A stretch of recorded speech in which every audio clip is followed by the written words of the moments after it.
Připravil jsem si pro vás 5dílný seriál o tom, na čem jezdím.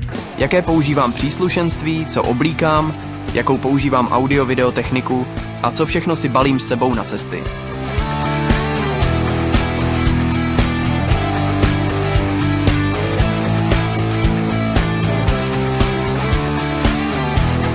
Toto je první díl a představím vám svůj stroj a originální a aftermarket doplňky. To je ona. Yamaha Tenere 700, ročník 2022 v základní nereliové verzi. Motorka mi padla do oka hned, jakmile jsem ji poprvé uviděl. Do té doby jsem si vybíral spíše z naháčů, ale tohle byla prostě láska na první pohled. Z originálních doplňků jsem zvolil vyhřívané rukojeti Yamaha, protože u aftermarket se mi nelíbí krabička na řídítkách a originální jsou pěkně zakomponované přímo do heftů. Rovněž jsem si nechal rovnou namontovat zvýšení řídítek, protože jsem vysoký a bylo už předem jasné, že tohle určitě budu potřebovat. No a centrální stojan je snad nutnost. Ať už pro stabilní parkování na podmáčeném terénu, který se boří, tak i pro servisní úkony, jako je třeba pravidelné mazání řetězu. Zbytek doplňků už jsou aftermarket a mezi základní patří padací rám Outback Motortech. Oproti originálním padákům je mnohem více pevný, má více bodů uchycení a pěkně se na něj dají uchytit brašny. Je ale pravda, že k němu dodané šrouby nebyly potřebně dlouhé a po pár měsících se jeden šroub vyrval i s kouskem závitu, protože byl uchycen jen asi na 2 mm. Musel jsem tak dokoupit mnohem delší šrouby, které od té doby drží pevně a jsou zašroubované už dostatečně hluboko.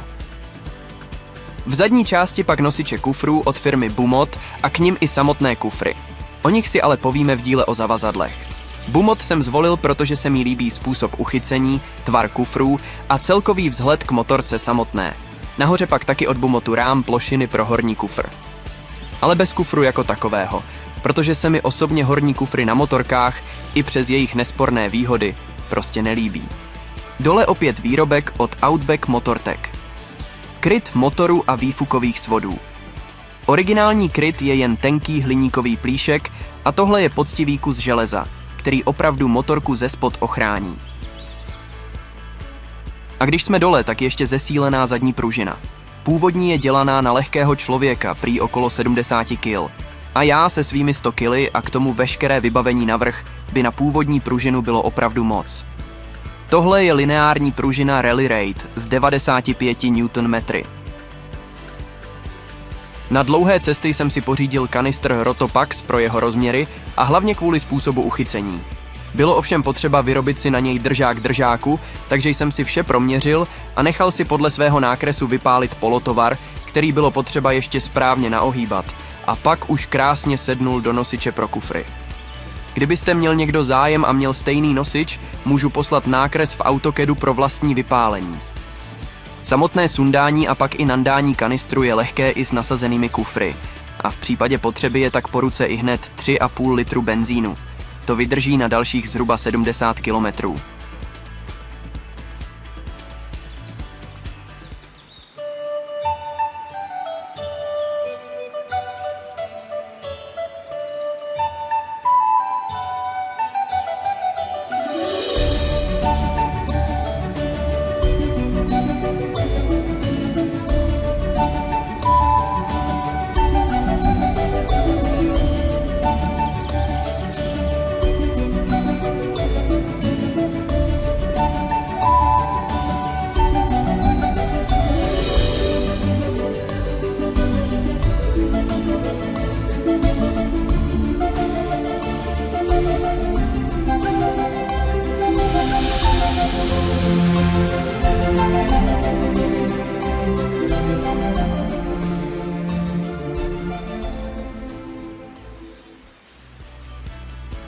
V přední části začneme kryty Barkbusters.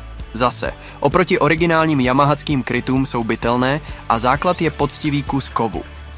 Dále pak držák telefonu od českého výrobce dr2.cz. Nedám na něj dopustit.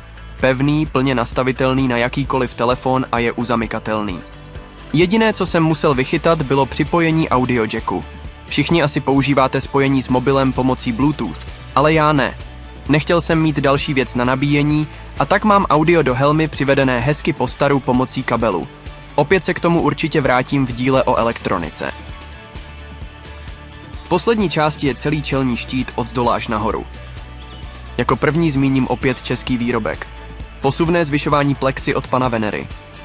Druhá položka je vyšší cestovní plexy, oproti originálu vyšší o 8 cm. A protože to na moji výšku pořád ještě nestačilo, musel jsem dokoupit ještě přídavné miniplexy od PUIG. Až pak mi konečně vítr jakž takž začal obtékat helmu nad hledím. Poslední, co jsem si na motorku dokoupil, byl stabilizátor plexy. Dost lidí si jej vytiskne doma na 3D tiskárně, ale já jsem jej našel z hliníku na AliExpressu. S ním už je při jízdě plexy opravdu mnohem stabilnější a nekýve se tolik ve větru. No a tady máme opět homemade věc. Zesilovač. Patří to sice do elektroniky, ale protože to mám napevno přiděláno na motorce, tak to zahrnu do příslušenství.